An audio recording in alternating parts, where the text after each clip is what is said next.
Welcome to the Fold Mysteries, where we seek to discover everything that lies between the folds of reality. So, our second week back after a couple week hiatus. So, I'm expecting, our awesome chat to get in and start getting involved again. I know it's a little weird once coming back from a short hiatus, having our usual viewers come on. So hopefully we'll start seeing them. I love the chat when it gets active. So Oh yeah, I look forward to that. yeah. Let's start with you, Abe. What's new in your world? Hold on. Let me see. Oh well, yeah. So apologies to everybody last weekend, or not last weekend, but last week for the somebody must have forgot on their end. I still have not heard from him, but I hope he's doing well. Other than that, that weekend we took a guy out from a news station in northern Minnesota. And we went to an area, a couple different areas. We went to where the Minnesota Iceman was shot. I was standing at the Yes. location where the Minnesota Iceman, which I got goosebumps, where the That is Minnesota Iceman was shot. And of course, all of this, my team member and also speaker at this year's NBC, Joel Sturgis, knows this location. He's hunted this location for many, many years. The real cool thing is, oh my gosh, we stayed in the exact same campground, camping spot where in the campground where he had his sighting at many, many years ago. And he was having a little PTSD going on and stuff like that. And don't worry, I mean, if you can put your tent closer to mine, it'll make you feel better.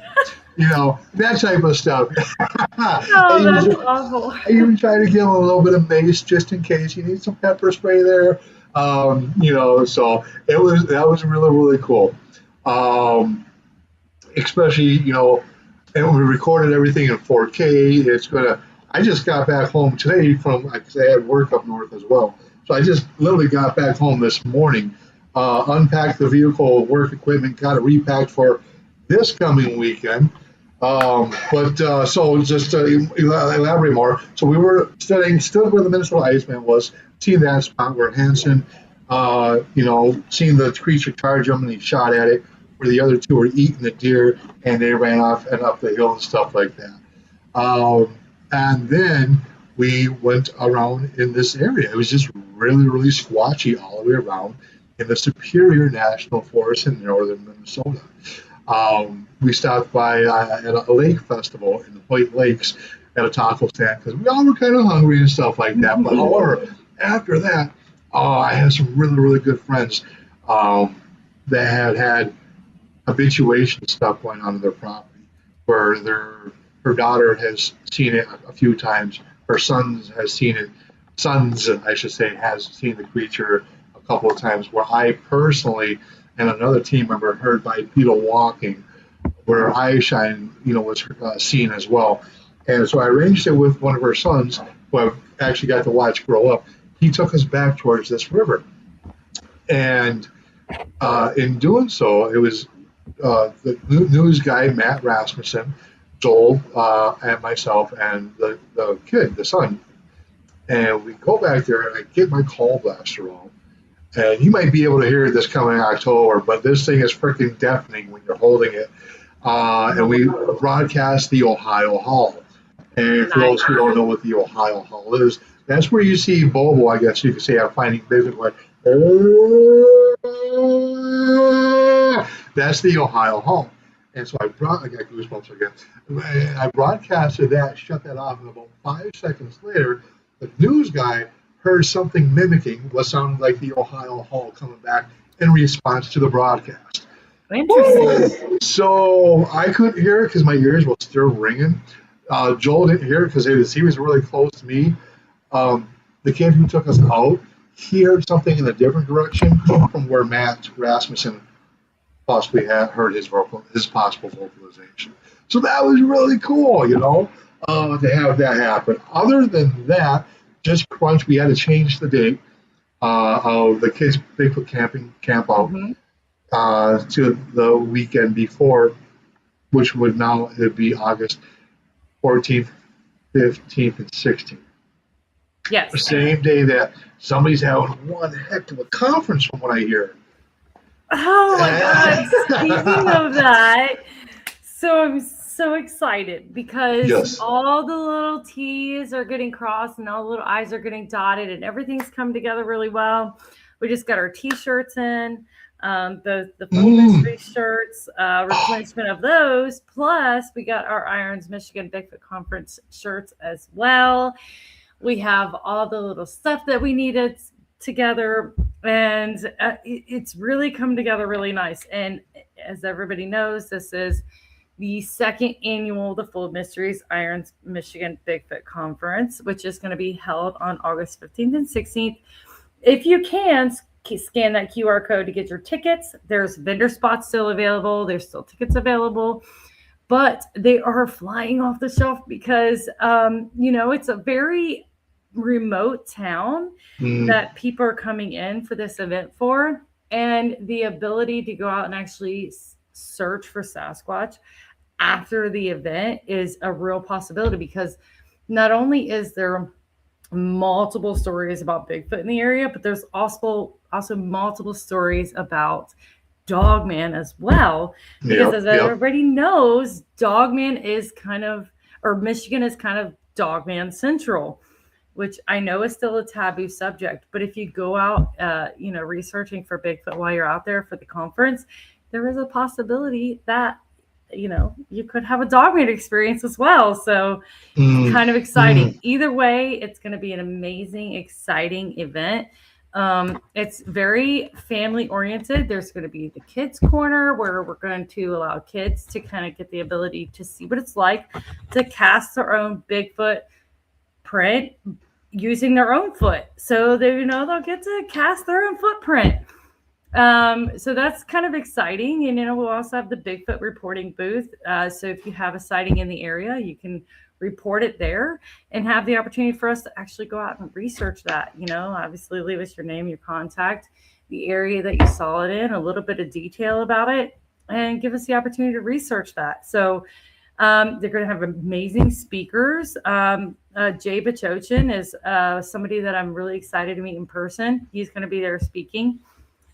So just a lot of great people has come together for this. So I'm excited. I'm ready for it to happen. Right on.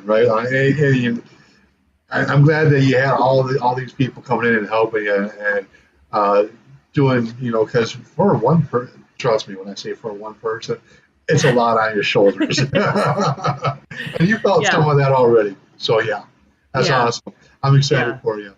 I'm excited too. Speaking of excitement, I am so stoked, kind of sort of fangirling out for our guest tonight.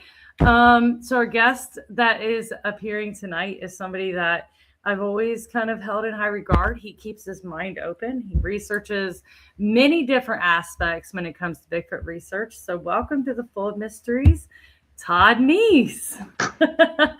I feel like, hold on. I got so many. Okay, here we go. Good to see you guys. Yeah. Hey, bro. Welcome to the show. Well, thank you for having me. Yeah. Welcome to the Full Mysteries. It's been a while. Just a quick introduction of you, Todd. So your latest research involves bridging the gap between the scientific community versus the paranormal community by finding scientific explanations for reported anomalies associated with Bigfoot species. You do consider yourself amongst the scientific biological camp. So engaging the woo is like stepping into a third rail of Bigfoot research. This line of inquiry was the result of a trip that you made to the Omaha Reservation in 2021. Over the course of a week, you were forced to re-examine certain Bigfoot behaviors and anomalies that you had initially written off as paranormal or supernatural and inconsistent with your typical conservative research. This includes multiple repeat encounters, habituation, established relationships with modern humans, to include rudimentary communication and eye shine, all of which you had dismissed as highly unlikely, if not completely impossible. That So is this correct. visit was an eye-opening experience for Todd. Following your initial 1993 encounter, it took you 28 years to physically or visually witness them in person and only raised more questions than answered.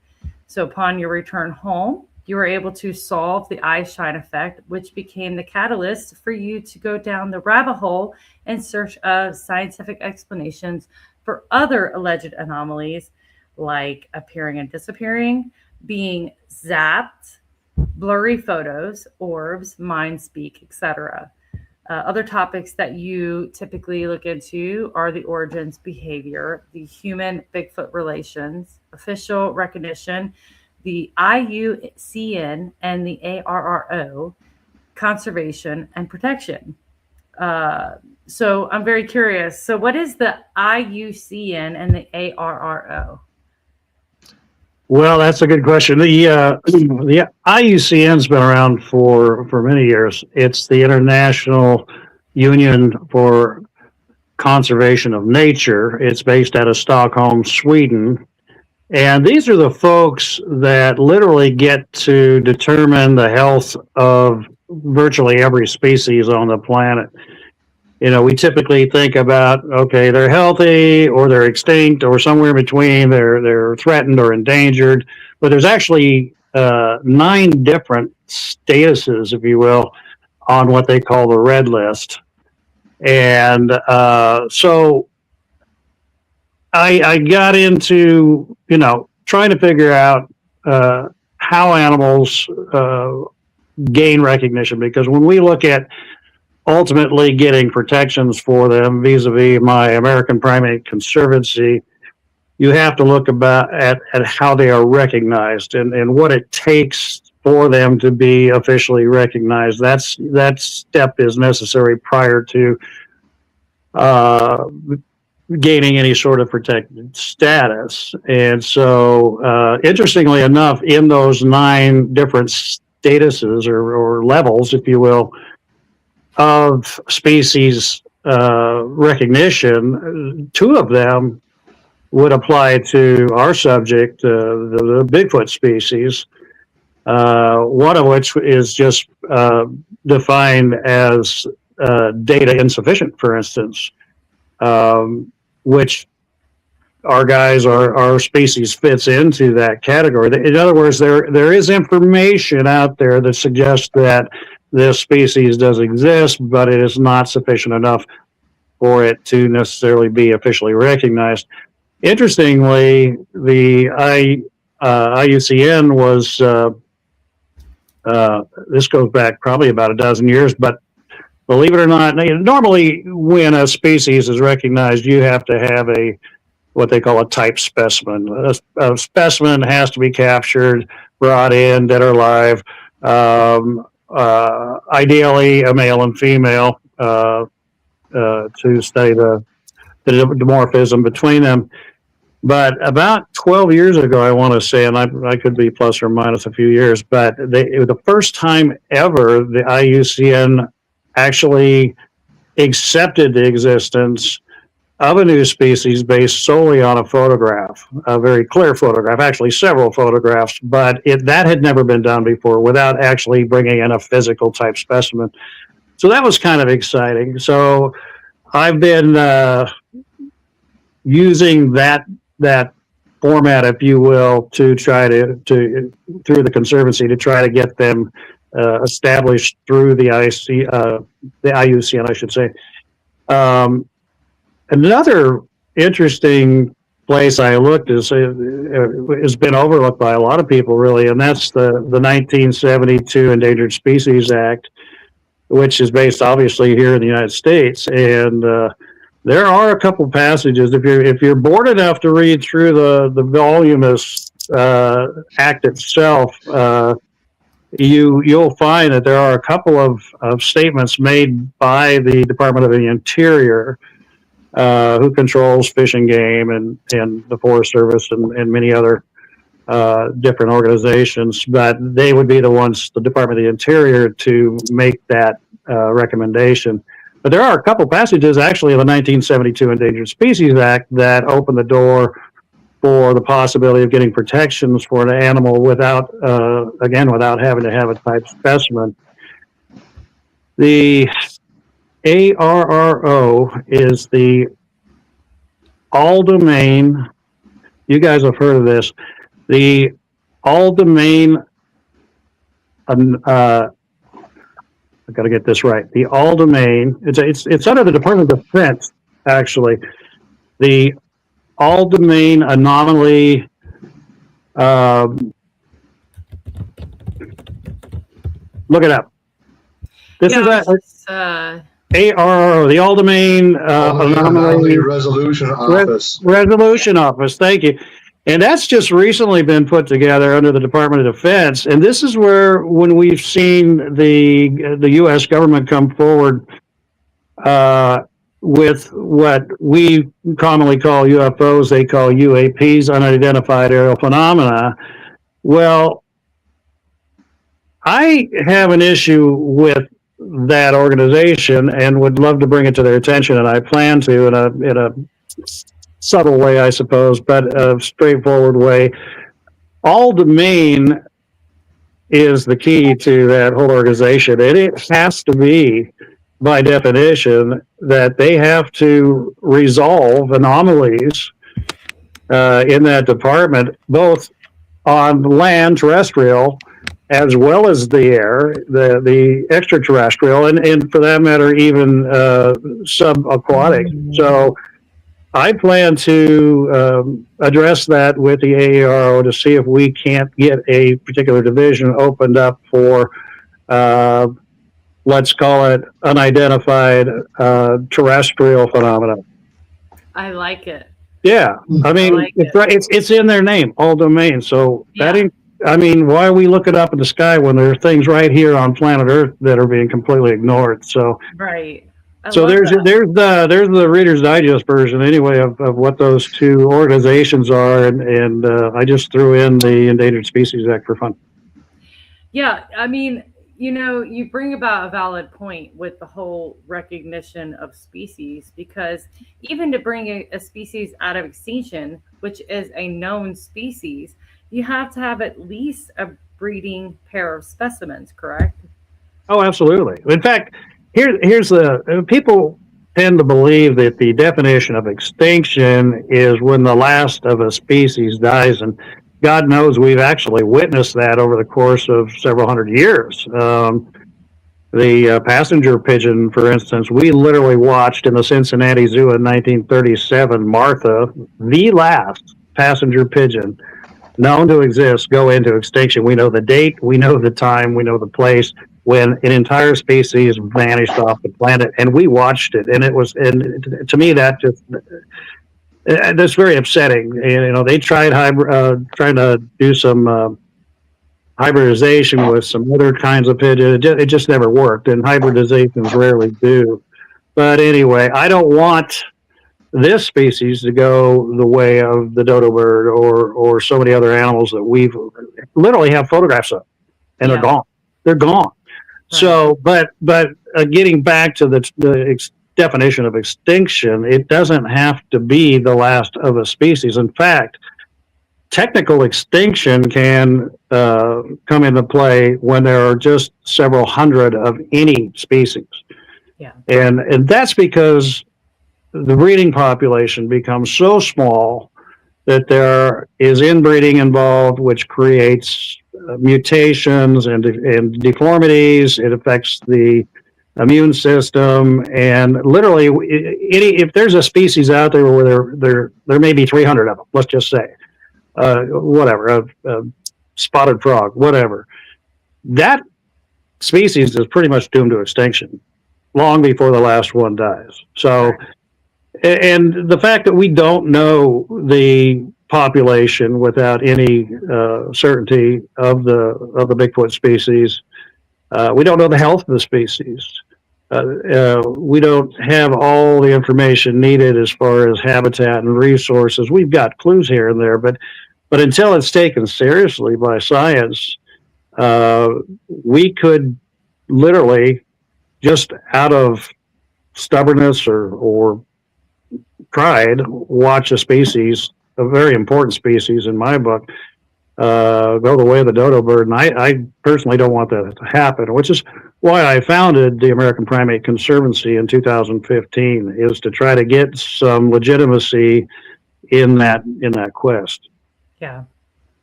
Yeah. I think it's interesting, and I think it's great that you mentioned the recognition of a new species has come down to you said photographic proof, basically, and that's been recent. So how long ago was that? Like I say, it was probably a dozen years ago. It appeared in the journal Nature, scientific journal. And now, in all fairness, full disclosure, this was an insect, a bee species that had never been scientifically accepted or recognized. And like our species, a Bigfoot, there was plenty of evidence, plenty of eyewitnesses that had seen them and tried to get photographs of them. And it wasn't until this one particular individual, but his name escapes me, was able to use a very professional camera and located one and got some extremely clear photos from various different angles that it made the list. So it is possible. I mean, all I'm saying is, yeah, okay, there's an insect. It could be a fish. It could be a frog, whatever. But a precedent has been set that should we have clear enough photographs, and I imagine a series of photographs of this species or any other species, it may qualify just on that basis alone, which is kind of exciting. Yeah, that is. But I think the question that other people might ask is, will AI play a factor in this ability of proof of taking a picture of a new insect impact the ability to accept it without a specimen? Well, you bring up a good point, Gwendolyn. The thing is, and this came up going back to Photoshop days and any sort of photo enhancing from Hollywood, that the era in which it's filmed and the technology available at that time becomes very important, and which is why the 1967 Patterson-Gimlin film kind of stands alone. This was actually done on a 16 millimeter film, on literally celluloid film that could not be manipulated.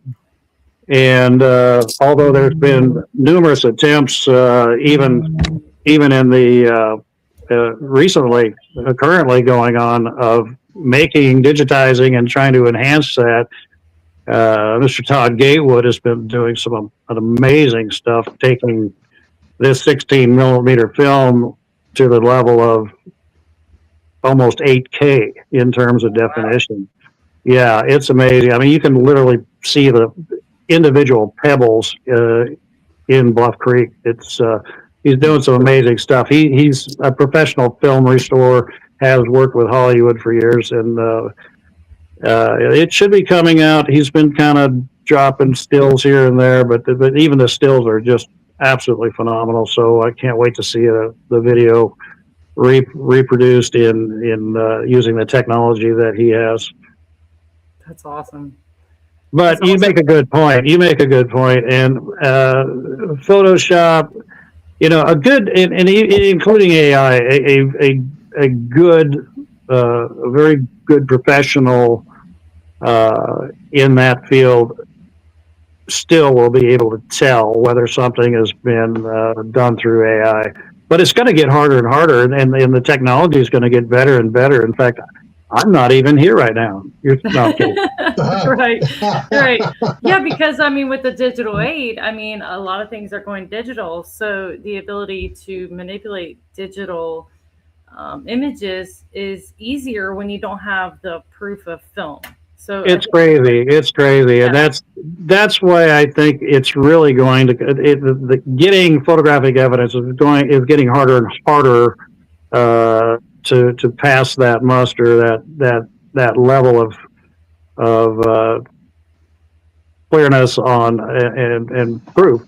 we're probably still looking at getting physical evidence in the form of DNA.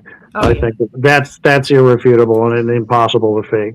Well, if I may interject right here, I think from what we know, at least from the Patterson Gimlin film on her gait and her walk, AI would always portray more of a human gait and walk versus what we know of a Bigfoot gait and walk. So that right there could just, I mean, like you said, if somebody who's experienced with that kind of an eye should be able to tell just by the gait and the walk and how the locomotion is.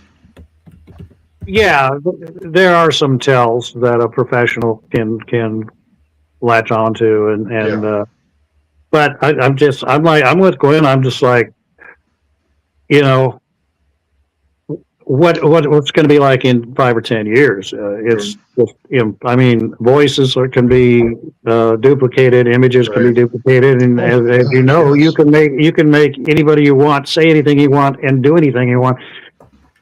It's kind of scary, but this is true. Yeah, so I think we're going to have to probably lean a little more heavily on physical evidence to bring this one home.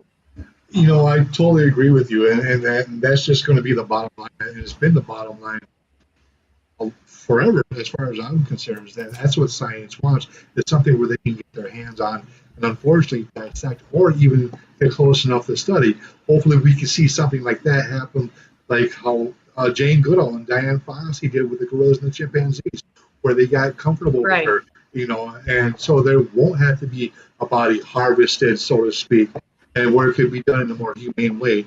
And there's just so much more I think could be understood about these beings or creatures or whatever have you if it was done like that on a consistent level where trust came into play instead of them running and hiding.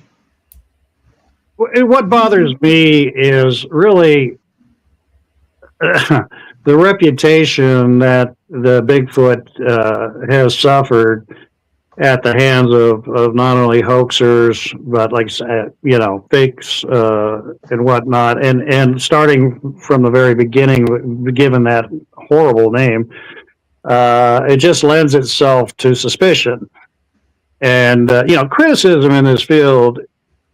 Constructive criticism in this field is necessary, as in any field, especially when you're dealing with something so serious as this. But there's a big difference between criticism and cynicism, and which is not constructive, and it's just flat out based on, and we see it all the time. Bigfoot doesn't exist because I say so. You know, I mean, it's the easiest argument in the world to make. You don't have to prove anything. Yeah. You just got to say it, and I guess that's what it is. But so yeah, it's a big challenge to get where I'm hoping we can get. But I think, you know, just like in any courtroom, for instance, testimony is considered legitimate, and you know, we're talking, as you know, going back just the 300 or so years we've been here, speaking about, you know, Western Europeans have been here in the United States and North America, not to mention millennia with Native Americans. The accounts are so consistent, and they're just not given any weight. You know, to me, the question really isn't, you know, how can Bigfoot exist? I think the real question that should be asked is, how can, you know, 20,000 people all be wrong, and nobody can answer that. You know, and if we got 20,000, let's just say, just a round number, 20,000 eyewitness accounts from people from all walks of life. These aren't, you know, people that are hallucinating or on drugs or, you know, some of them probably, but, you know, these are very sane, sober people. Like in the case of my encounter in 1993, where I and 3 other soldiers were eyewitness to 3 of these beings, and I guarantee you, playing with explosives like we were back then, You definitely had to be pretty sober to do that. So, but so which brings me back to the Native American angle, and one of the things that I've also been working on in that regard. I have a lot of respect for Native Americans, and it's very difficult, as you know, to break through that barrier that's that stigma that's been out there for a long time. But when you do, it's a treasure trove of information, which is one of the reasons I went back to the Omaha reservation in 2021. But whereas some people have actually approached the Department of the Interior here in the United States, as well as I know of an individual who's approached the Canadian variant of the Department of the Interior. They get the door slammed in their face. They don't even get an audience. They don't even get a 5-minute, let me hear your spiel. So I've thought that maybe one of kind of a back door to this, if you will, is to work with Native Americans. My plan is that to work with them to draft laws, which are, they have their own autonomy on their reservations. They make their own rules with regards to their laws and their, fish and game regulations and whatnot. And they have their own judicial system. And so my thing is to try to work with different tribes. And I've actually approached 5 different tribes on this, from Alaska to Nebraska. And I've been working with them to put together a draft, which they have every right to do, to enact laws, regulations, at least in so much as what can or cannot be done on their territory, on their land. They are independent nations, after all. And, through my efforts and going through the Bureau of Indian Affairs, if we can get enough tribes to get on board, and it's a win-win for them anyway, because it's part of their culture, to the extent that it's almost they're almost spiritual in nature, and they've always been a part of their traditions and ceremonies. So it lends credence to their culture and their history, as well as just reinforces the fact that if they want to put protections on them, even though the United States proper, the continental United States proper, is not willing to, they can do it, and there's nothing nobody can do about it. So if we get the ball rolling and say we get a couple dozen tribes on board to enact these laws, then we walk in the door through the Department of the Interior, or better yet, now through the Office of Aero, and say, slam it down on the desk. Here's 24 tribes. They've got you surrounded. We've got numerous tribes around the United States. They're all saying this. If it does nothing else, it at least kind of takes the sting out of the cynicism, and really in terms of the government's concern, and probably why they have not gotten involved, which kind of supposedly held them back getting involved with the UFO crowd, is the spending of taxpayers' money. Mm-hmm. It's all about politics when it really comes down to it. So by them opening the Pandora's box and letting that genie out of the bottle with the UAPs, and really the amazing support they've gotten from taxpayers, right? About the whole thing. Everybody's like, yeah, you can spend my tax money studying Martians, or whatever you want to call it.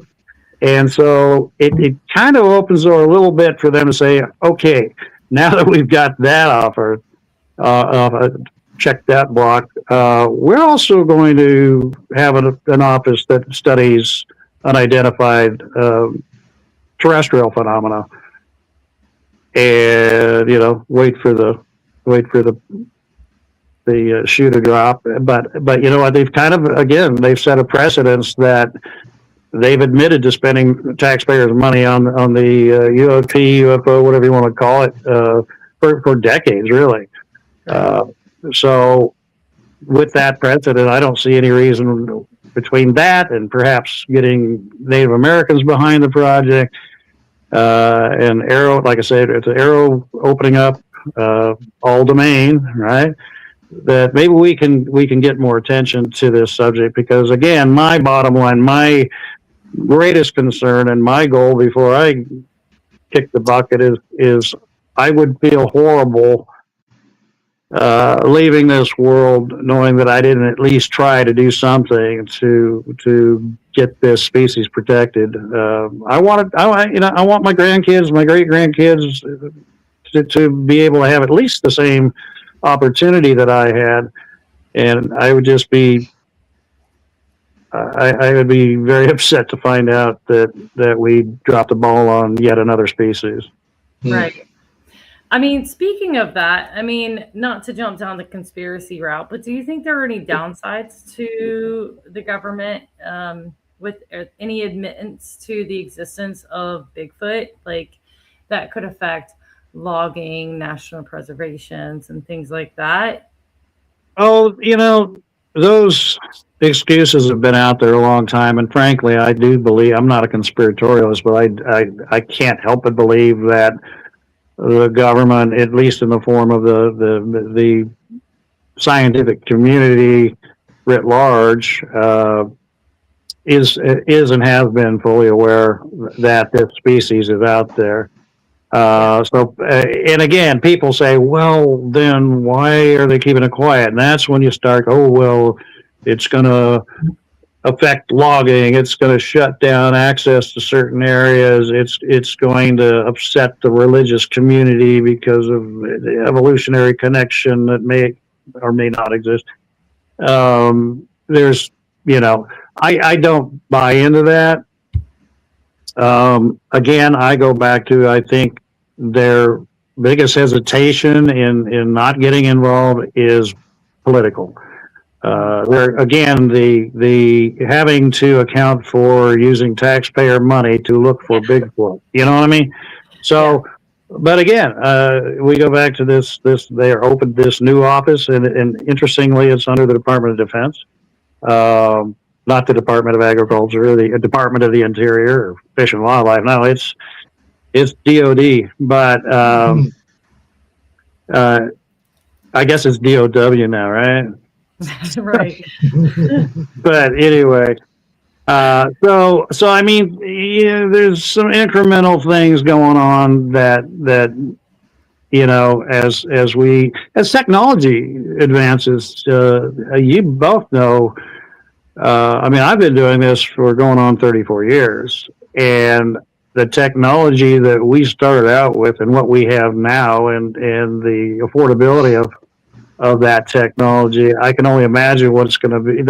These flares and night vision stuff and all that. I've got camera systems that would make you laugh compared to what we've got today. And so I think as technology trickles down to us citizens, and becomes more affordable, I think we're getting closer and closer to solving this enigma. And I think as more and more evidence comes forward, at least legitimately, we're getting with the whole AI thing, we're getting a whole lot of static out there, if you know what I mean.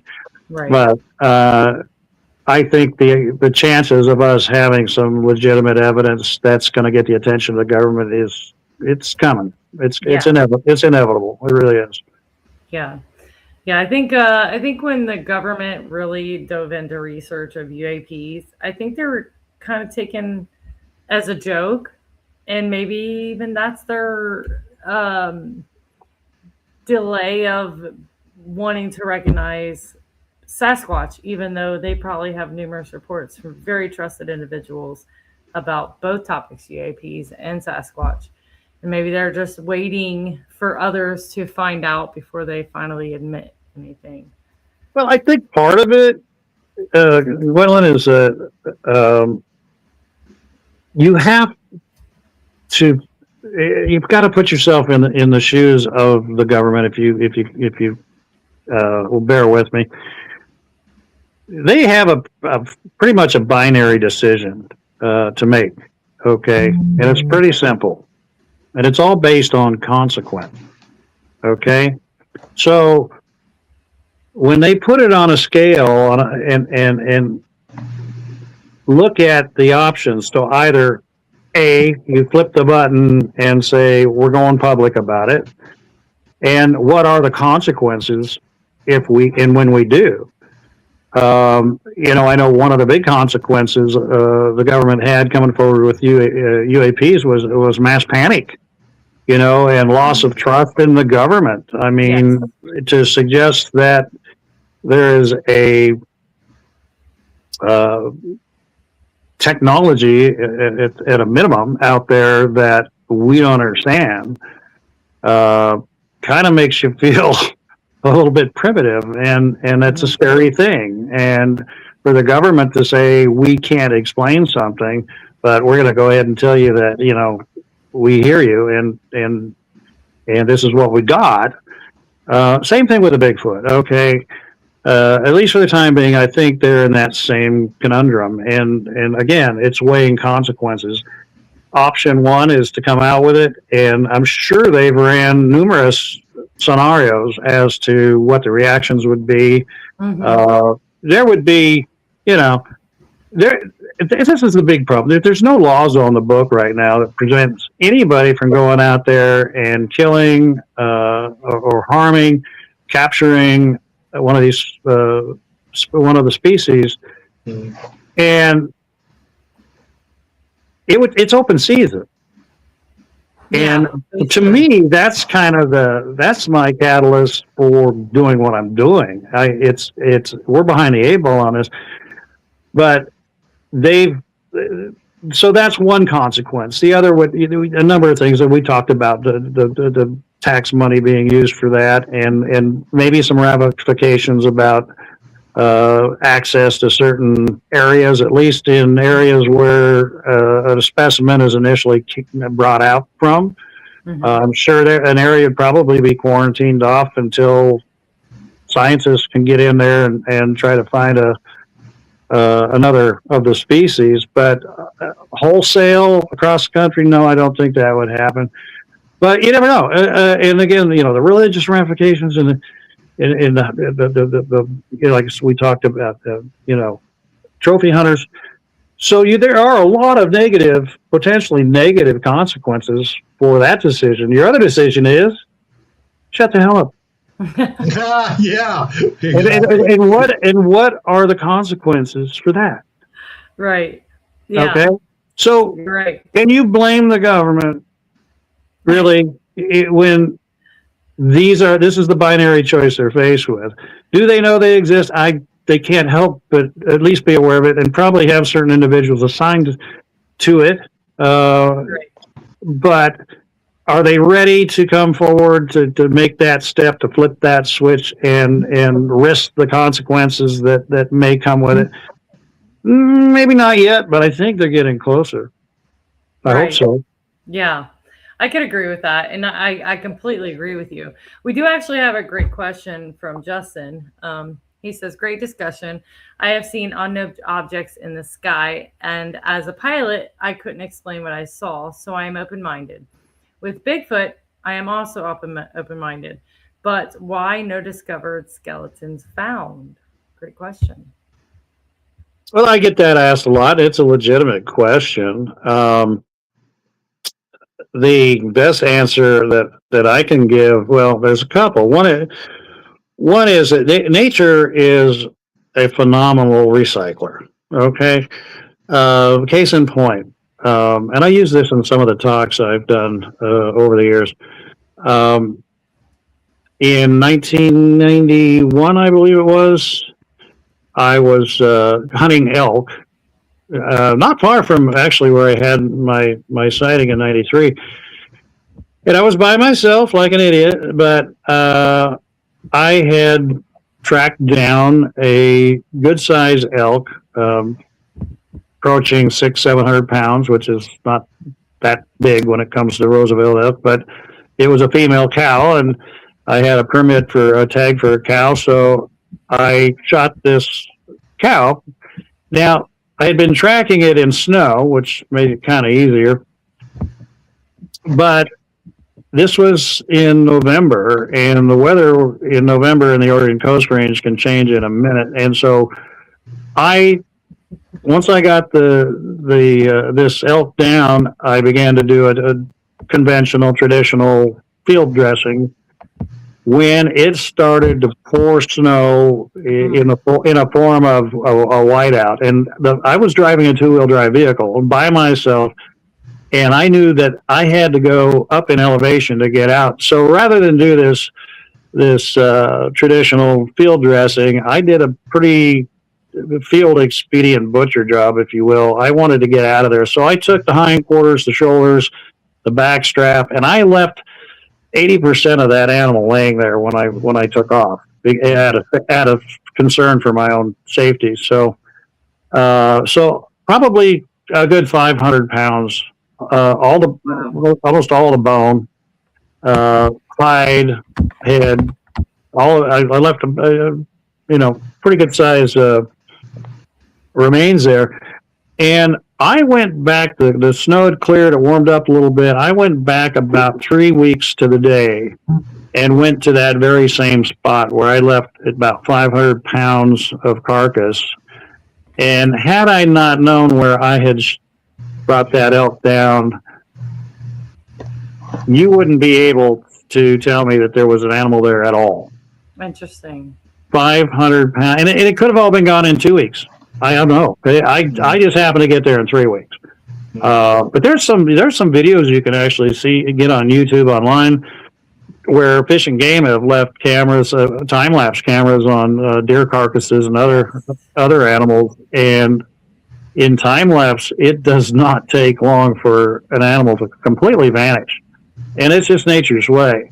You say, oh, that's a good excuse. But, we find deer bones, we find, bones of other animals. And well, that's true. However, that's where the other element comes in, and that's numbers. And when we're talking numbers that are probably, I'm just spitballing here, but I'm going to say across North America, it's Canada, the U.S., including Alaska, say 2,500 of these. It sounds like a lot. People go, oh, wait, there's only one, right? that one legendary beast, and everybody figures it's a he, and it shows up for hundreds of years and thousands of miles apart. Now, it's obviously a living species, a viable species. So anyway, but 2,500 of anything spread over 2 different nations, pretty much an entire continent, is not much of anything. So, we find deer. Well, you know what? I've probably got deer in my yard right now. I've got game cameras out there, and I've got 3 deer that visit my yard daily. Last year I had 7 whitetails, but over here you can take 6 deer a year because they're so overpopulated.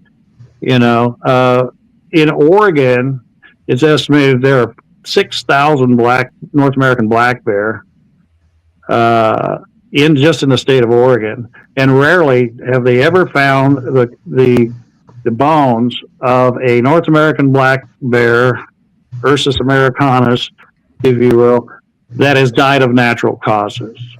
And you want to talk about scarcity? I mean, we look at the mountain lion, the cougar that we have over there. There's I think the last estimate was around 4,700 cougar. You're lucky to see a cougar in your entire life. I've been fortunate enough to see 2 in my entire life, and I've spent a lot of time out in the woods. I've heard them, I've seen signs of them. Sound familiar? But to see one is very rare.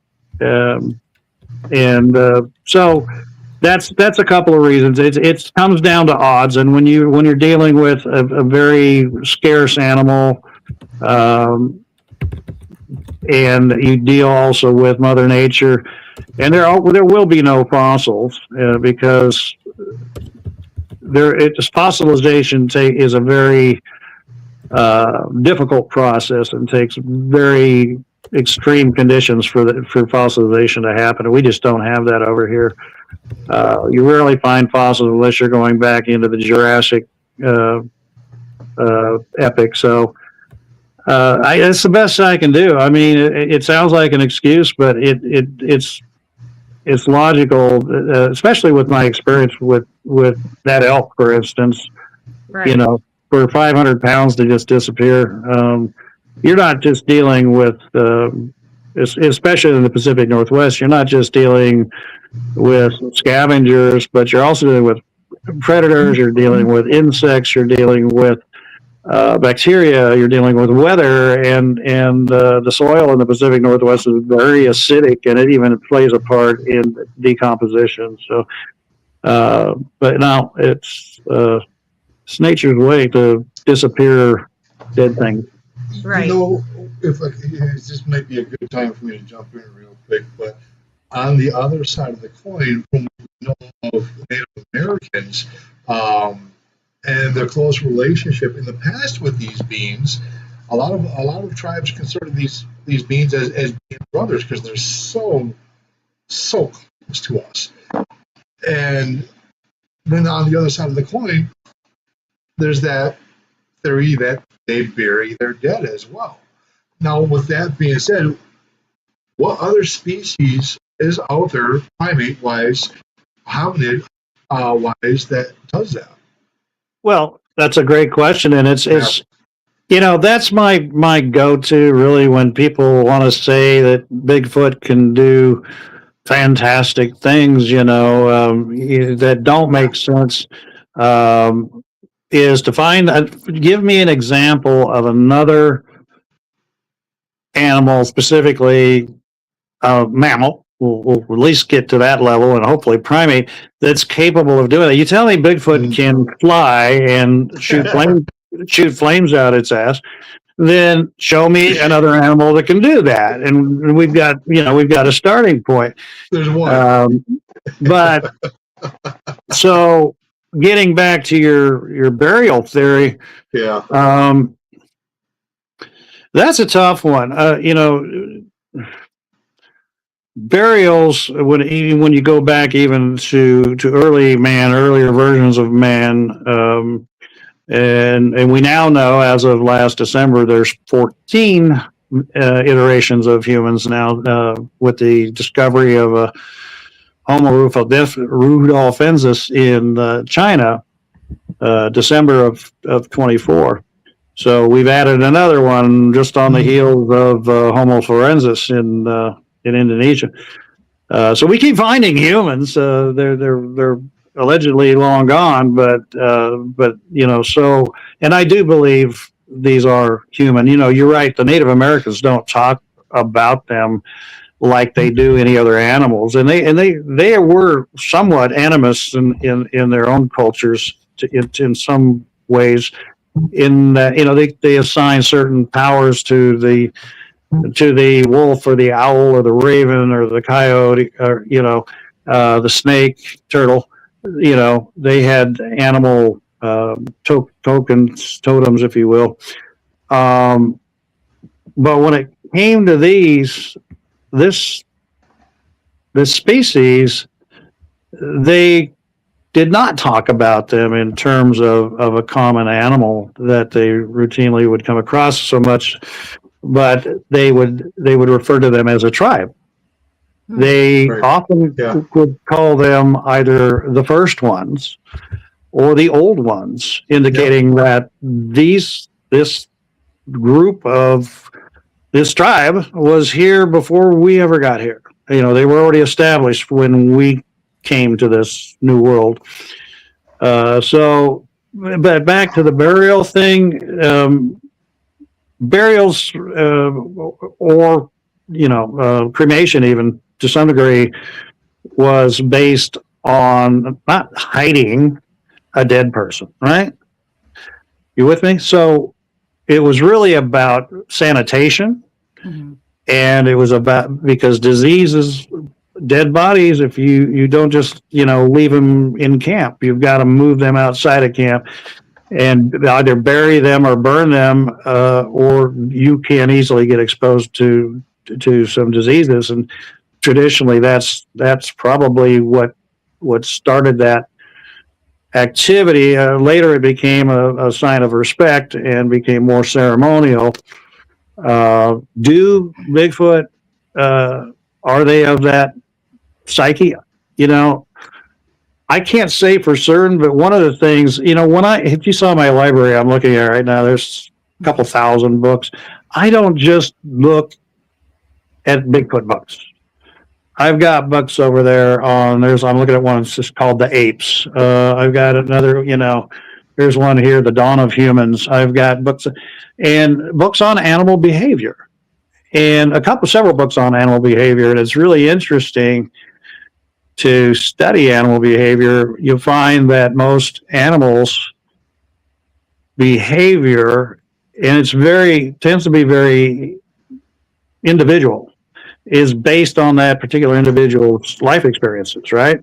So if, Bob and Doug the deer come up on a highway and Bob decides to run in front of a car, Doug's not going to do that, probably, because he didn't like what happened to Bob. So, so it's and too that there's a tremendous aversion to any animals contacting the wild animals, if you will, feral animals, even wanting anything to do with humans. There are some exceptions. Some get habituated. Some become tame. We've literally been able to domesticate not only livestock but dogs and things like that for our own purposes. And I forgot where I was going with that. Oh, but wild animals learn by experience, and it really doesn't. It doesn't vary much between different animals, different species, and so we get to the point of, were there rituals with early man? Well, right. Yeah, we're finding out there was. We can tell by their drawings and by their artwork and by what they did with their early humans, humans of the Homo genus rather, did have some form of ceremonial when it came to their dead. If time allowed, if it was in midst of battle or something, maybe not. But under casual circumstances, who knows? Do we have any primates, and humans, by the way, are primates? We checked that block on our way up to Hominidae and hominids, or hominins, I should say. But are there examples of primates? I can tell you, and I'll try to keep it short, but back in the 1700s, there was a rush to try to capture and categorize, classify as many new species, both animals and plants as well, which is where all this exploration and went forward, trying to find, when we figured out mastered maritime sailing and started reaching new lands and new cultures, there was generally a geologist, a botanist, a biologist, and a historian that accompanied almost every one of those vessels, or somebody with perhaps multiple disciplines. But their job was to document new species, and back then it was no big deal for them to kill one and bring it back. Right. to be studied. It was pretty common, in fact. And there was a story. There was a story. I want to say it was. I could be wrong. I want to say it might have been Nigeria. No, I think it was further south. Congo. Well, be that as it may, it was in Africa. Okay, we'll say that there was a British exploration team, one of the first to run into the bonobos, which was a very large, something between a chimpanzee and a larger ape. And they said, "We got to get one. We don't have one of those. We got to get one of those." And they ran into a troop of them and shot one. And they were waiting for the others to leave in order to collect the specimen and load it on eventually onto a ship to bring back to be studied. And they noticed a very unusual behavior compared to other animals that they had shot, that there seemed to be some mourning going on or some concern of leaving the dead one behind. Mm-hmm. And several of them stayed back for more than a day protecting it. And ultimately, they moved on, and these hunters, if you will, collected the body, brought it back to their camp. And not too much long after that, they said that what they presumed to be the alpha male of the group came into their camp. And they pointed rifles at it. They didn't know what it was going to do or what it was capable of. And this thing didn't charge them. It didn't do anything to threaten them. In fact, it gestured in such a way that it was asking for the body. Oh. And I just found that incredible when you look at animal behavior. And ultimately, they stepped back and let this large male pick it up and carry it off. And it didn't want any trouble. It just wanted that body. And I thought that was pretty cool story. And it was true that they found some sort of sympathy and mourning for the loss of one of theirs, and they weren't going to leave it. Interesting. So again, that still doesn't really call into whether they buried it or not, but they certainly they had concern over what was to become of that fallen that is interesting animal. So that story's out there. So I look for examples in nature that try to help me understand whether or not, how they think, how they behave. Could they possibly bury their dead? That one, I don't know. We haven't found a grave. We can't prove it conclusively, but who knows? Yeah, but I think that says a lot for their concern of, like you said, what was going to happen to their dead. Did I lose you? Can you hear me? Okay. Okay. We do have a great question. Bueller? Hello? Todd. Anyway. Uh-oh. So, Todd? long way of getting to that. I don't know if they bury their dead, and if that's an excuse for not finding them. Yes? Can you hear us? Can you hear us? Yes, I can. Okay. I'm sorry. Can you hear the words coming out of my mouth? I can hear you. Can you hear me? I can. Yes. Oh. Well, then we're good. Great question. So it says great explanation if their population is small, like the cougar. So what else you want to talk about? Makes them infrequent to find, which makes sense. Is there? You want to talk about internet connections? Is technical? I can hear you. Are you muted? You're not. You can't be muted. You can't hear her, huh? No, I'm not hearing Miss G because she's talking. Oh no, I am not hearing. You can't hear me. Right, just you. I'll be the interpreter. You guys will get my bill after. We say like it's a bad thing. Oh! I'm kidding. I love you. You know that. He is a silent type. I do know sign language. He can't hear me. Okay.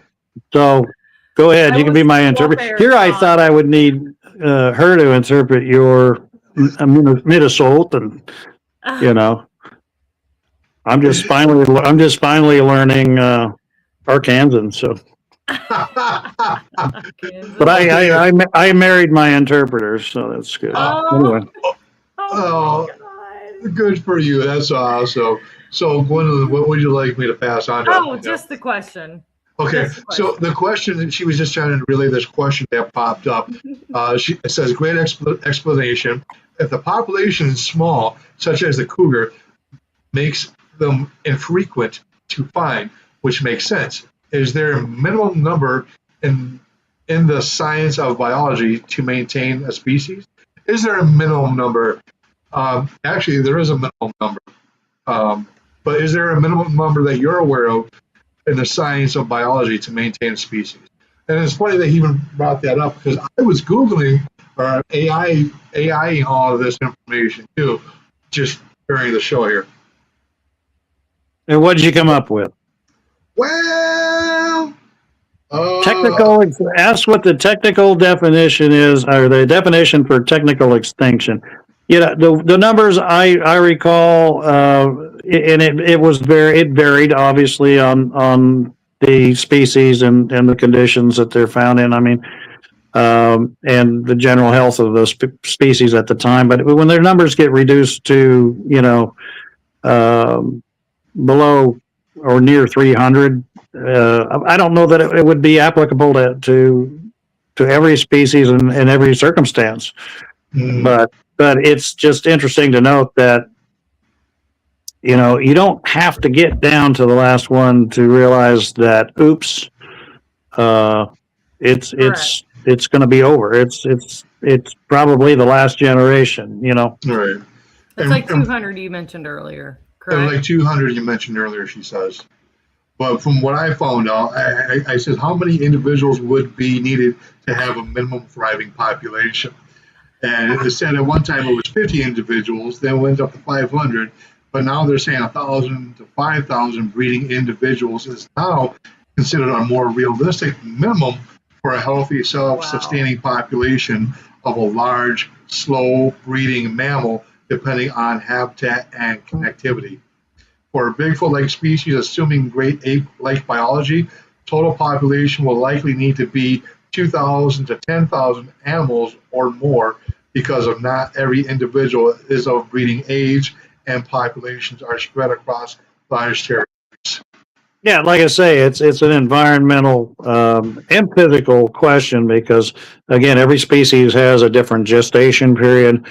They come into maturity, sexual maturity at different times. Yeah.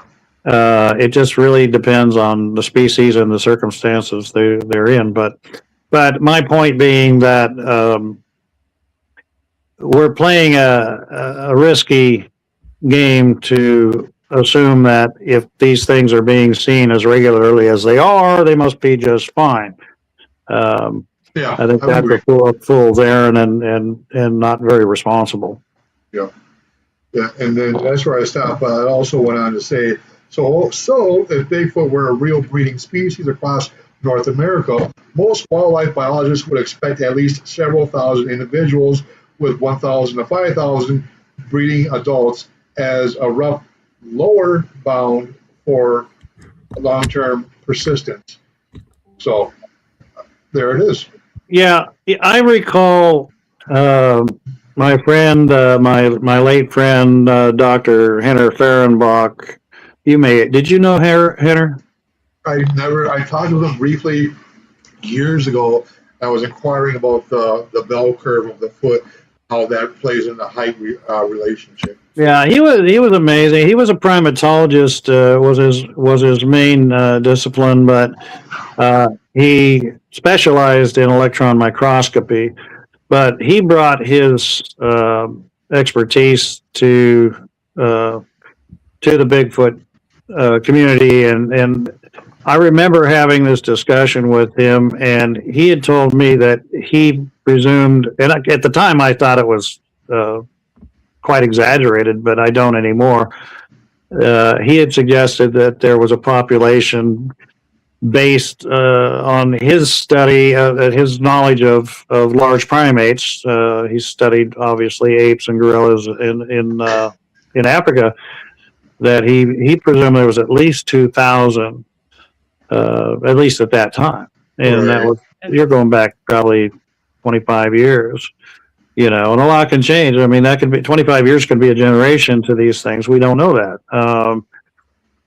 Apes in the wild don't live much more than 30 years or so, and sometimes they'll go a little further in captivity, believe it or not. But so there's a lot of factors out there. The bottom line is we don't have the data we need to make any sort of accurate assessment of the health of the species. And until we do, I think it's best to play on the side of caution when we discuss,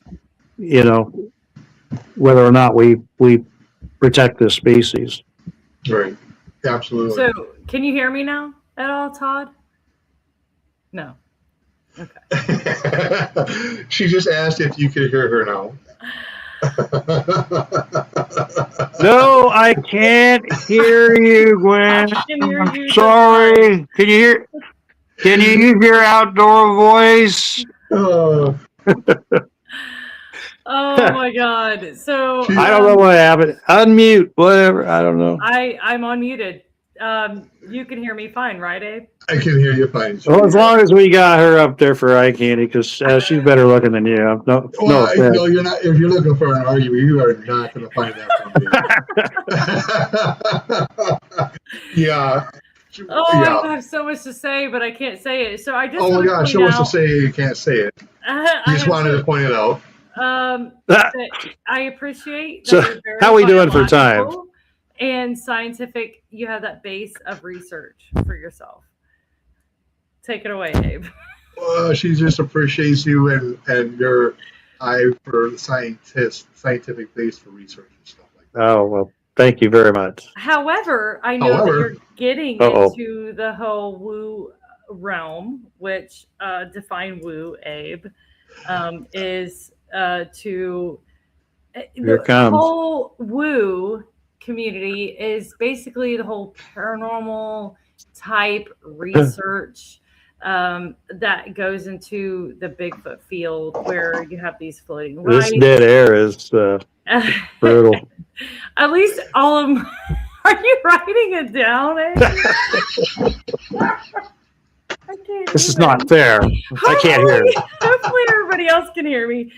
But he's like making all these gestures. And the woo community, which I hate that term, is sorry. Research of the paranormal type field that involves Bigfoot, where you get these, Thank like you, Helen Keller. Your bio. I think that has to be my nickname for her from now on. Helen Keller. Talking about.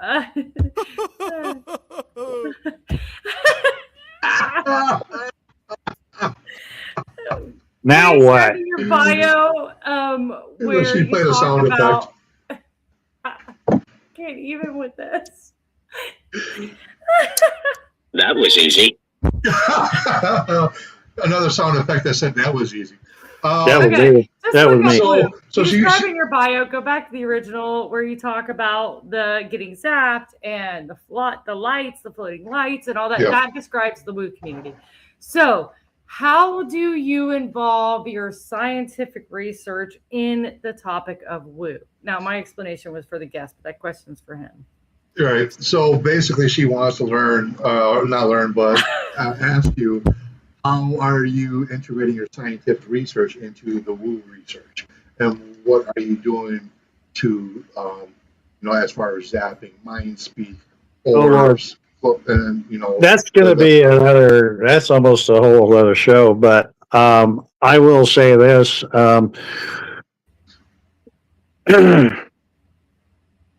I have done extensive research and have for going on 3 years into infrasound. I was one of the first, if not the first, but I know a lot of other people have been running around with sudden revelations on it. But I believe infrasound is a major key in explaining a number of factors, majority of the anomalies that people have been experiencing with regard to the species. If I was dealing with, some anecdotal one or two people saying, yeah, I saw them like come out of thin air and then disappear right before my eyes, and wasn't long, whatever, that'd be one thing. But when you hear it, dozens and dozens of times, and sometimes from your friends, there's always some truth in every experience. Now the question becomes: are they misinterpreting? I'm not suggesting they didn't have that experience. Does it necessarily fit into the definition of paranormal? And frankly, paranormal, by definition, is simply an anomaly that is known to have happened that is not explainable by science with today's technology and knowledge. Now, if you go with the supernatural side, which is probably a bridge too far, that gets more into the spiritual and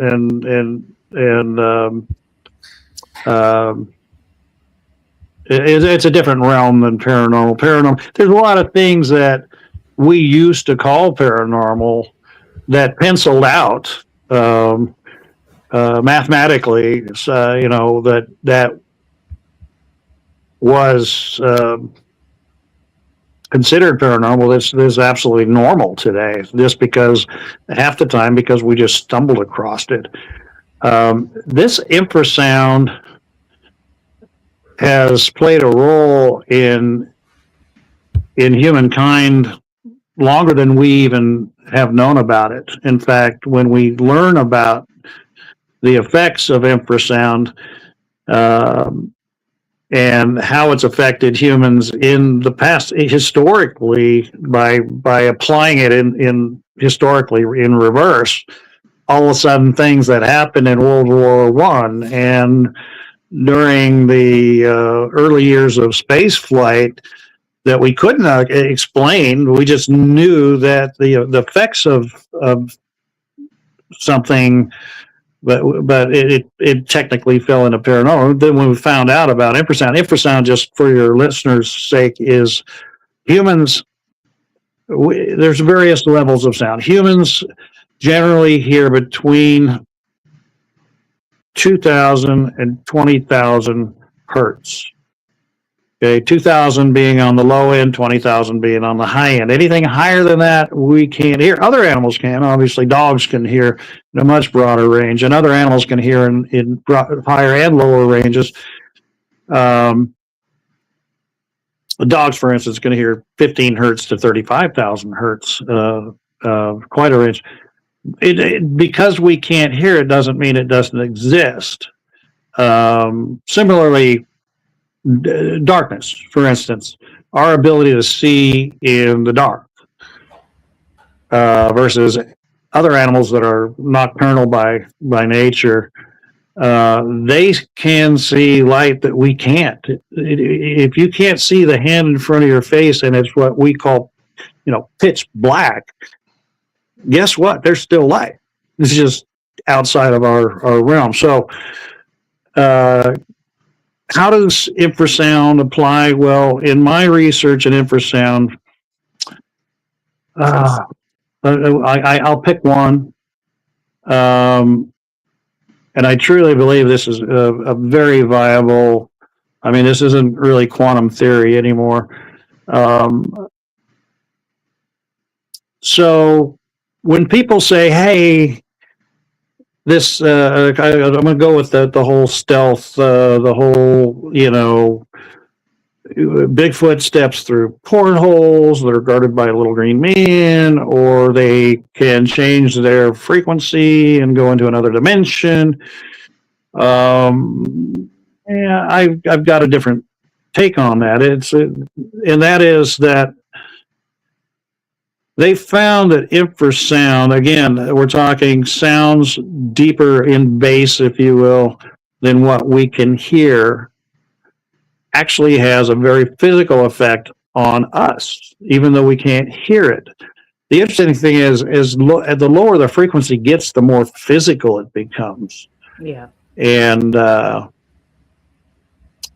so picture a pan of water set on top of a subwoofer, and you crank up your stereo. You can see the effect of that on the water. It begins to ripple, and depending on, if you're playing Black Sabbath or whatever, it may even look like it's boiling just from the vibration of the very low bass frequencies. So it's sound is very physical. In the case of people claiming that they see something that didn't seem to have been there before, and like it came out of nowhere, or more to the point, it was there and it didn't walk away, it just faded away, if you will. In a case like that, let's look at how infrasound affects the human eye. One of the things they found out during, we're going back to the late 50s, that early astronauts were pretty much strapped on the top of intercontinental ballistic missiles in a tin can. And, they had one job, They get launched up into space. They had dials, gauges, analog dial gauges that would measure G-force, oxygen level, air pressure level, inside and outside, excuse me, speed and what have you, altitude. Their job was to phone home to Houston and read off the gauges. And what they found out and did not understand initially was that as they were taking off from Earth, the astronauts would call back. They're asking for, hey, we need to know all this data. They're saying, I can't read the gauges. They're right in front of your face. They're like, I can't read them. I can't explain it. Everything's blurry. I can't figure it out. And it wasn't until the capsule actually separated from the booster, or that the engines terminated, that all of a sudden these gauges came back into perfectly clear vision. And they didn't know why initially. And eventually, that's why they invented LCD gauges, or not even liquid crystal, LED gauges. Just remember the old red watches with the little digital numbers? Because it was easier to read than an analog dial with a needle on it, right? So they had to kind of do a workaround on other, to come up with new technology. And what they found now, when they did discover infrasound that everybody was ignoring because it wasn't practical, that those rocket engines were actually generating infrasound.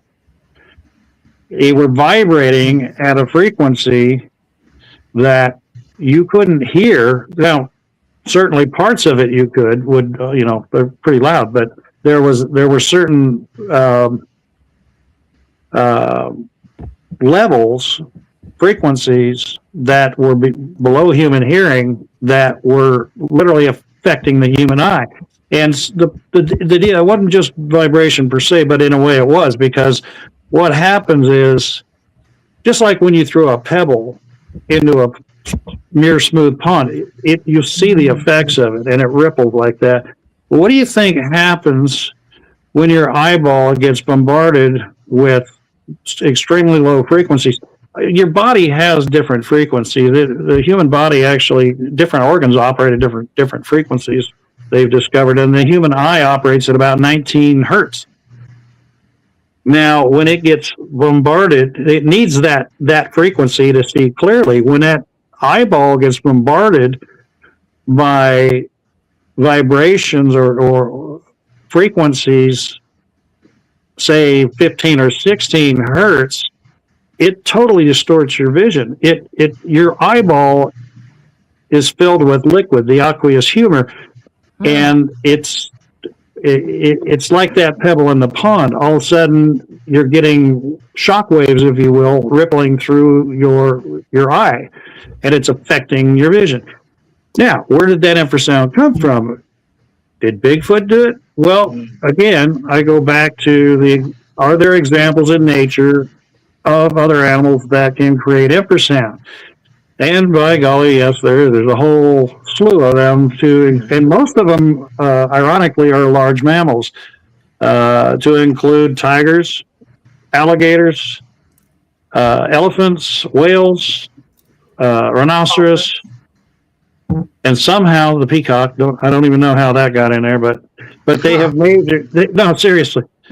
They have measured infrasound coming from dozens of different animals. But again, infrasound is kind of a new field, and it takes some very specialized equipment to detect it, and expensive equipment. And so we have examples of animals that can produce it. We have examples of large mammals that can produce it. And what's interesting is to look into the purpose, because they each have slightly different purposes, which all comes back to communication. But I will digress for now because we're not going to go down that mind speak rabbit hole. But alligators, for instance, use it as a mating call, and they will set off infrasound while they're underwater. And if you're in the area and they're doing that, and they're in a pond, for instance, the pond will look like it's almost boiling. Yeah. And there's alligators under that water, and they're creating that infrasound, and it's to call in females.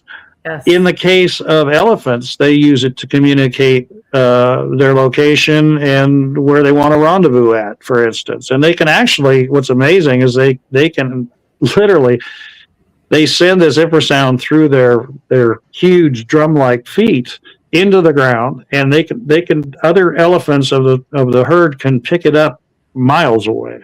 Yeah, miles away. And the bull elephant, usually the alpha elephant, it uses that to call the herd back together every evening. In the case of tigers, which is really interesting, they use it for purposes of hunting. How do they do that?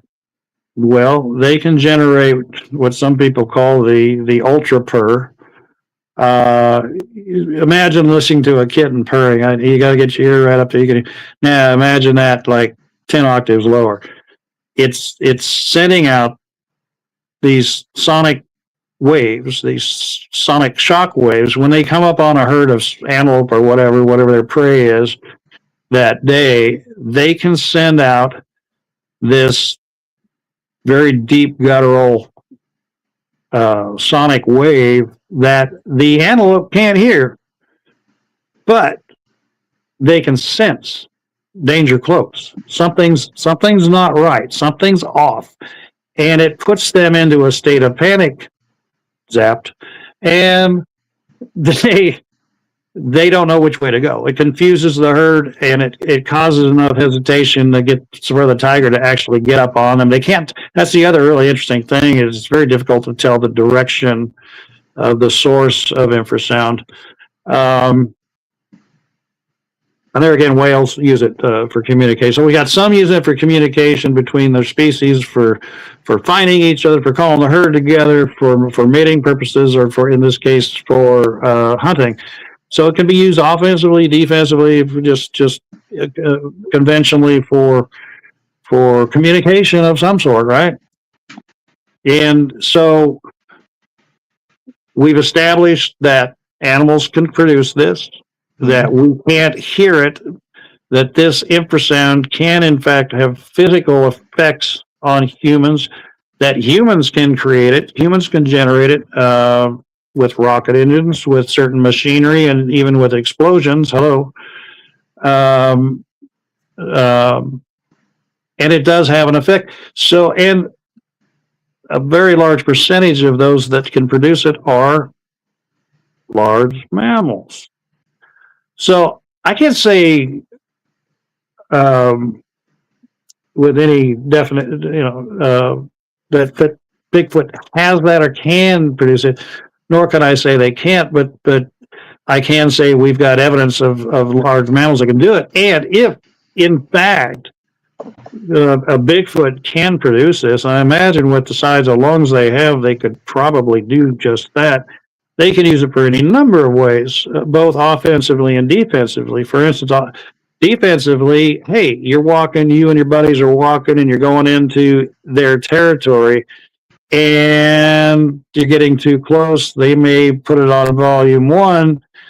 Again, you can't hear it, but all of a sudden you have this very uneasy sense that something isn't right, or that maybe you feel like you're being watched, with no real rational evidence for that. And let's say you decide to keep going further, and so now they take it up to volume 2, and suddenly you have an unexplainable panic attack, right? But again, we're getting off into a different level area. But what I'm saying is, if they can generate this, it goes a long ways to explain a number of different the anomalies that people are experiencing. And my problem is that I'm not suggesting they aren't having that experience. My question is their interpretation of it as to what's causing it. Is it some special supernatural power, or is it just simply something scientific that they have that other animals also are known to have, and that you are suffering the effects of it? So, it's very possible that they can make themselves not so much disappear. My good friend Ron Moorhead would tell you, it's all about frequency and vibration. Yes, that's correct. But it's not what it's doing on their end. It's what it's doing on your end. And that's where Ron and I differ. I believe that they can generate a frequency. You can't hear it, but you certainly can feel the effects of it. And one of those effects is causing your vision to blur, especially when you are looking in the direction of the source of that sound. It makes for a very perfect form of camouflage, and you can imagine they've seen what it can do to other animals. They probably use it for getting up on some of their prey while hunting. But there again, if somebody says, well, I saw this Bigfoot show up out of thin air, well, maybe it was there all along and you didn't see it, and maybe it got comfortable with the fact that you didn't present any sort of a threat, and it turned it down, or it turned it off. Interesting. And then it came into focus. Can you hear me now? Which again, we could go on and on about that stuff, but that's just one of the rabbit holes I've gone down to try to explain how they possibly scientifically can seem to appear and disappear at will. It's not magic. It's not a porthole. They're not getting sucked up into outer space. It's not hookamoo. I think you can prove it scientifically possible if they, in fact, as a large mammal, have this capability of infrasound like other large mammals have. Right.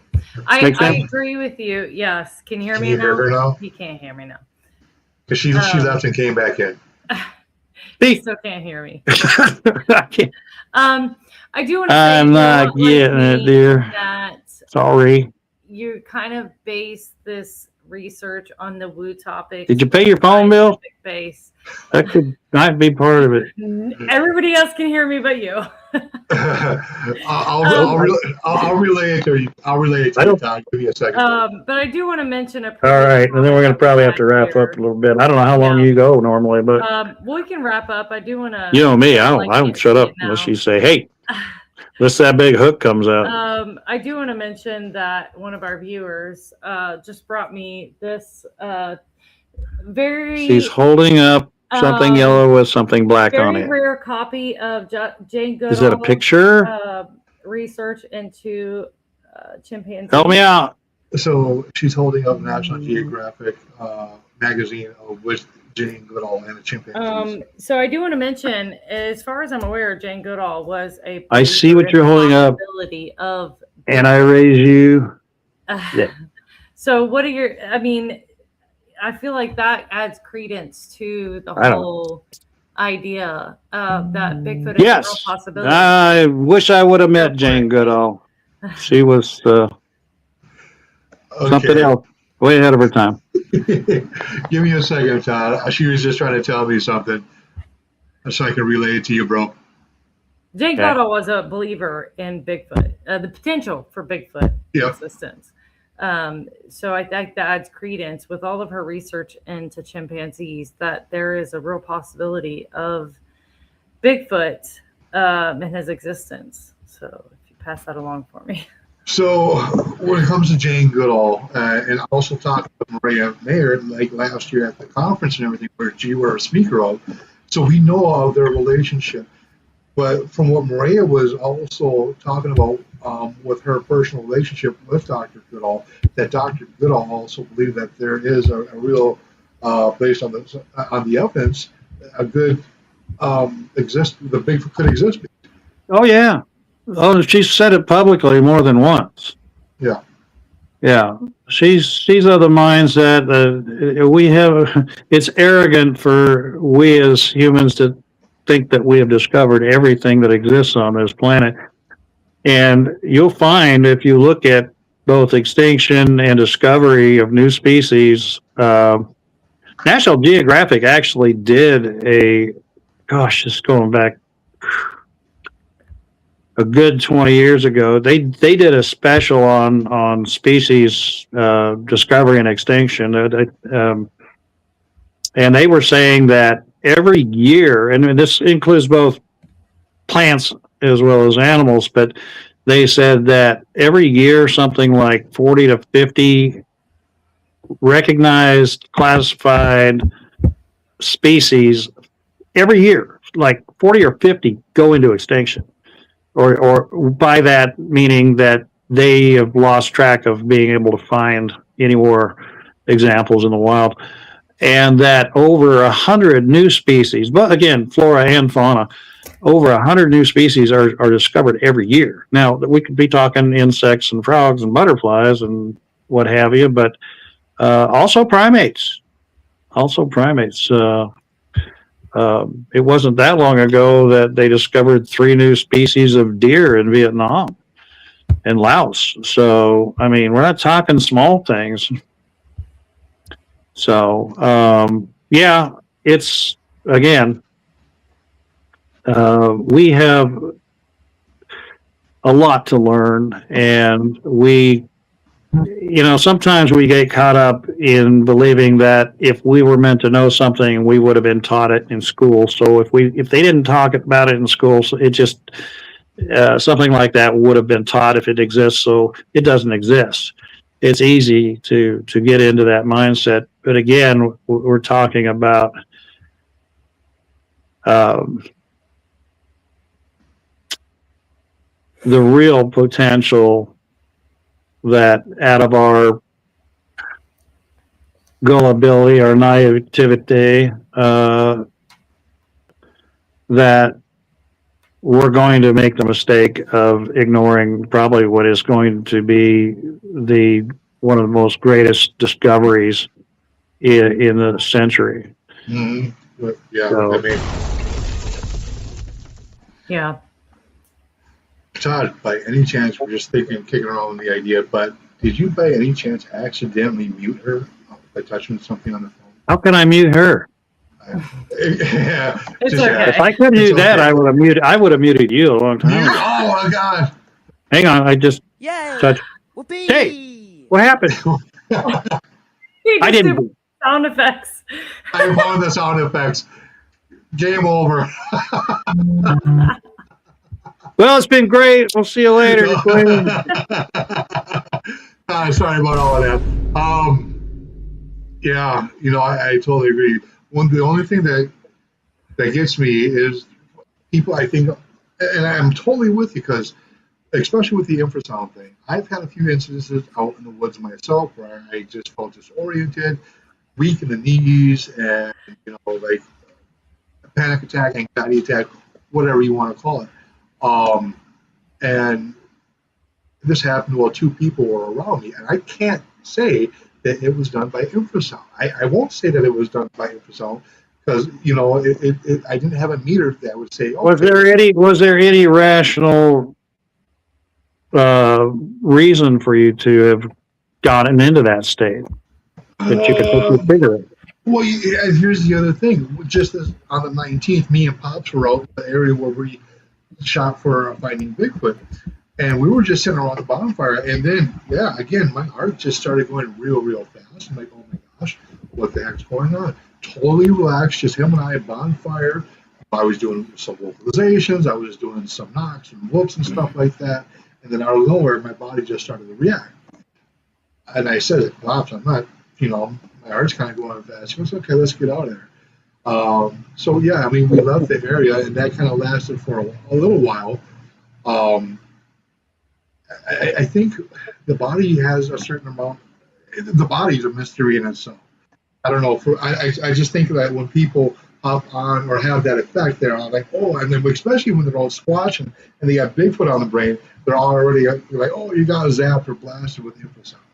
Yeah. Yeah.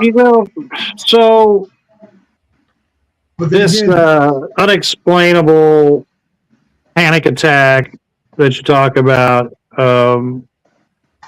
could very well be part of that. Again, we think just looking back at the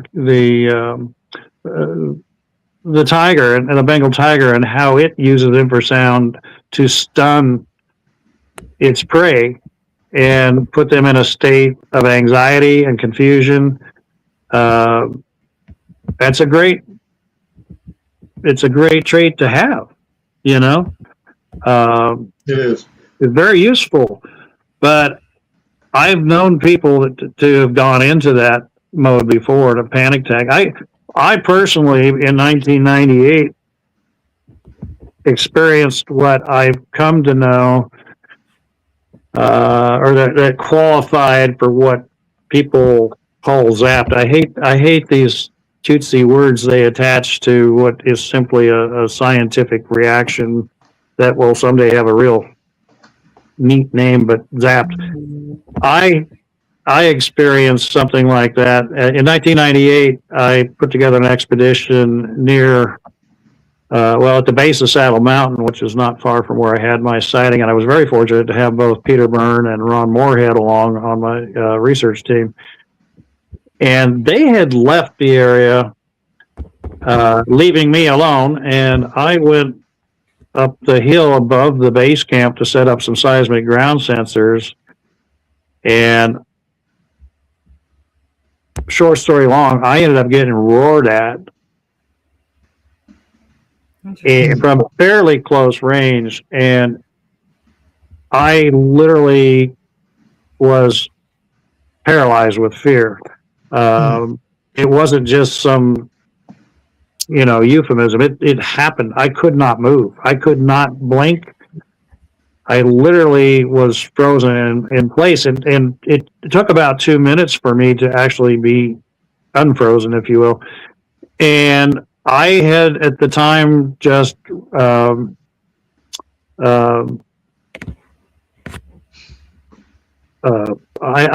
had come to the conclusion that it was a rush of adrenaline under some very scary circumstances. And again, in this case, like, oh, well, you heard it. How can that be infrasound if you can't hear infrasound? Well, great question. I'm glad you asked. So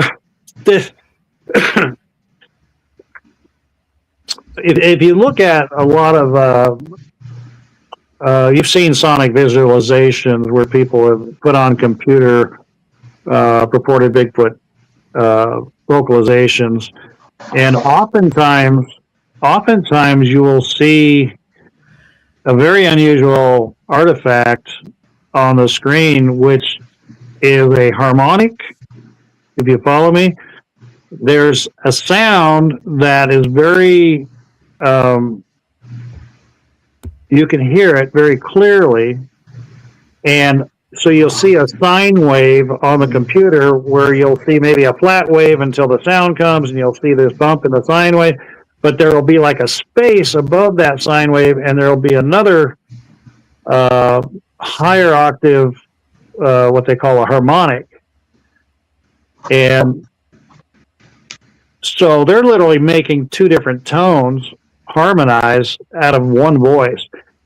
And I often wonder if there isn't, depending on the way their vocal cords are constructed, whether or not they can actually produce a subsonic or infrasound, a lower harmonic, if you will, that just doesn't even register on most of your sonic visualizers, because they don't go down to that level generally. They're usually measuring from 20 to 50 hertz, 20 to 50,000 hertz. But so just because you can hear it doesn't mean that a higher harmonic or possibly a lower harmonic is embedded in that sound that's beyond your hearing. You're just hearing that portion of that vocalization that is within your range of hearing. That makes sense? Yep, absolutely. Todd, man, bro, on behalf of Gwendolyn, thank you for coming. No, I can hear her now. Oh, you can hear me now? Yes. Oh my God. You didn't know that? No, I did try a few times, and you didn't even register that I was speaking, so I just decided to stay quiet. We've been punking you this whole time. We've heard you the entire I've heard time. you the whole time as well. I'm like shocked that you can hear her now. Yeah, I think she's on to us. No, I told Abe, I said he's like every other man and can just mute me out like every other man. Where's that mute button again? Oh. Oh my gosh. It was awesome. It was awesome having you on. I'm a huge fan of yours, Todd, and I really like the way you think, how you bring the scientific research into other aspects that might be seen as more woo in the community. And I love that you're taking that approach, because I think that's really important, because there's a lot of things that go on in what would be considered the woo community that really need to be taken a look at in the scientific method that you're using. So I appreciate that you're taking the time to do that. Thank you. I hate that terminology of the woo, but I know. But you know what? Yeah. Here's the thing. There seems to be two very distinct camps, if you will, in the Bigfoot community. There is. Scientific, flesh and blood, biological, species, and then the supernatural, paranormal, whatever you want to call it. And I think it's a shame, because in the process, I think a lot is lost between the two groups. That there's this animosity between them. And if there's any way that, my hope is that scientists are able to, when someday I'll try to write a paper on or whatever, that if I can get a hold of some scientists and say, look, here it is, do the math. We know these things exist. We know that this can't explain this. And it could go a long way to explain some of the things that people in our camp are experiencing, and hopefully they have that aha moment where they go, oh, we never even thought of that. We just kind of wrote them off like I used to do. And so, oh, you know what? That would make sense. That the thing is, you're right. It's not that they didn't experience it; it's just that they misinterpreted the cause of it. Yeah. And on the other side, in the other camp, they can go, "See, I told you so," or whatever. You know what I mean? Yeah. So, but I think it's kind of it'd be great for them to be able to come to have that kumbaya moment and go, "Hey, we were both right." Yes. You know? I like that because my slogan is a closed mind knows only a small piece of the truth. So when you're not looking at the whole picture, you're missing information. So I love the way you did. I was guilty of that myself, and it took my exposure to taking a chance, really, because I had been conversing, at least on computer and sometimes by phone, with a couple of members of the Omaha tribe, and they had showed me some really bad nighttime video clips that just wasn't enough to sway me one way or the other. And I finally just said, I gotta put my money where my mouth is. I'm just going to go out there, and I don't know if I'm going to patronize them or what, but I've got to at least try. And I ended up eating crow myself because what they showed me and what I experienced not once but 5 nights in a row in 2 different locations, which is a story for another time. But it was literally that point where I went, okay, I was wrong. Yeah. And I went back home. I flew back home, and I dusted off my notebook, and I got a little further down the rabbit hole and was able to explain that whole eye shine thing. Yeah. And that was where I just kind of went, well, let's see what else is in, dig down in that paranormal file and see what else I can pull out. And it's been kind of a fun exercise. I mean, I can't say definitively that I've come up with the perfect answer for it, but at least I've come up with an answer or I think it's important that you're at least looking. Yeah. Yeah. And it's kind of a risk to myself because, you either got to be in our camp or their camp. And I'm like, no, I don't think so. You know what? Because when I'm done, hopefully y'all be in the same camp, right? Right. I'm